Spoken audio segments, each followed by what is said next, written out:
টি-20 বিশ্বকাপ খেলতে গেলেও ভারতের বিপক্ষে হাই ভোল্টেজ ম্যাচটি বর্জন করার সিদ্ধান্ত নিয়েছে পাকিস্তান। পাকিস্তানের ম্যাচ শ্রীলঙ্কায়, ভারতে নয়। তবে কেন এমন সিদ্ধান্ত, এ নিয়ে আলোচনা ভারতীয় গণমাধ্যমেও।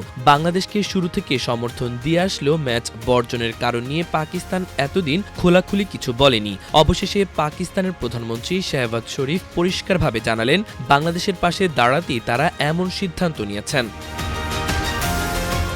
বাংলাদেশ ক্রিকেটের কঠিন সময়ে পাশে দাঁড়িয়েছে পিসিবি।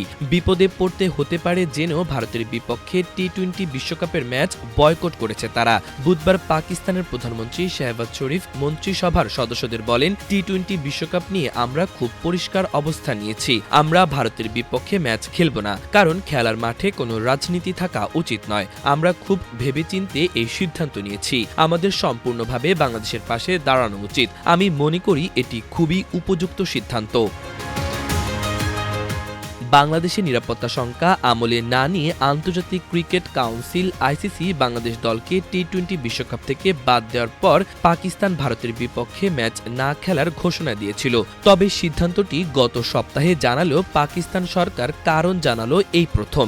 এর আগে পাকিস্তান ক্রিকেট বোর্ড পিসিবি প্রধান আইসিসির দ্বিমুখী নীতি নিয়ে প্রশ্ন তুলেছিলেন।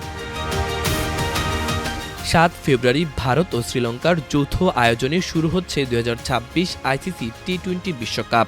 আগামী 15 ফেব্রুয়ারি কলম্বোয় ভারত পাকিস্তান ম্যাচ হওয়ার কথা। তবে গত রোববার পাকিস্তান সরকারের এক্স হ্যান্ডেল থেকে দেওয়া পোস্টে জানানো হয়, ভারত ম্যাচ খেলবে না পাকিস্তান দল। এ বিষয়ে পিসিবি প্রকাশ্যে কিছু বলেনি। তবে সেদিনই আইসিসি এক বিবৃতিতে পাকিস্তানকে দীর্ঘমেয়াদী প্রভাবের কথা মনে করিয়ে সিদ্ধান্ত পুনর্বিবেচনা করতে বলেছিল।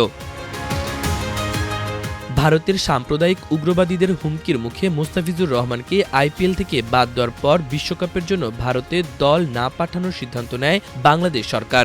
গত 4 জানুয়ারি আইসিসিকে অনুরোধ করা হয় ভেন্যু বদলে শ্রীলঙ্কায় ম্যাচ রাখার জন্য।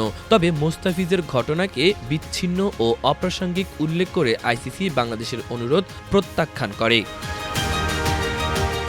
অতীতে ভারত ও পাকিস্তানের ক্ষেত্রে নিরাপত্তা শঙ্কা আমলে নিলেও বাংলাদেশের ক্ষেত্রে কেন নয়, এমন প্রশ্ন তুলে পিসিবি প্রধান মহসিন নাকভি আইসিসির দ্বিমুখী নীতির সমালোচনা করেন। বাংলাদেশের প্রতি অন্যায় করা হচ্ছে বলেও মন্তব্য করেন। এর আগে আইসিসি বোর্ড সভায় ভেন্যু বদলের ভোটাভুটিতে বাংলাদেশের পক্ষে ছিলেন নাকভি। এদিকে নিজেদের অবস্থান পরিষ্কার করায় পাকিস্তানের প্রধানমন্ত্রী শাহবাজ শরীফকে ধন্যবাদ জানিয়েছেন বাংলাদেশের যুব ও ক্রীড়া উপদেষ্টা আসিফ নজরুল। সামাজিক যোগাযোগ মাধ্যম ফেসবুকে এক পোস্টে আসিফ নজরুল লিখেছেন, ধন্যবাদ পাকিস্তান। মাল্টিমিডিয়া ডেস্ক, আমার দেশ।